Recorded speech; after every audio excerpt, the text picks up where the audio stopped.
12वी पास झाल्यानंतर वय 18 वर्षाचं असतं. आता ही जी 18 ते 25 वर्ष आहे ना, हे 6 वर्ष 12वी नंतरचे 6 वर्ष मरेपर्यंत जगवणारे 6 वर्ष असतात. 12वी ते ग्रॅज्युएशन होईपर्यंत किंवा पीजी होईपर्यंत जर तुम्ही नीट जगला ना, हे 25 वर्षाचं जगणं उरलेलं 75 वर्ष तुम्हाला उभं करतं. सृष्टीचा नियम बघा कसे आहेत.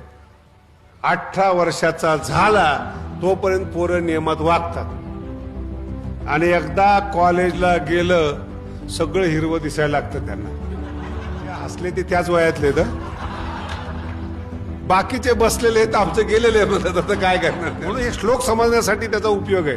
हे जे 6 वर्ष आहेत 18 ते 25 7 असतील 25 याच्यात उभं राहायचं सामर्थ्य आहे. आणि हे 6-7 वर्ष जर तुम्ही कर्म केलं, मजबूतीने अभ्यास केला, 25 नंतर सगळं जग तुमच्या आनंदाला शरण येणार आहे.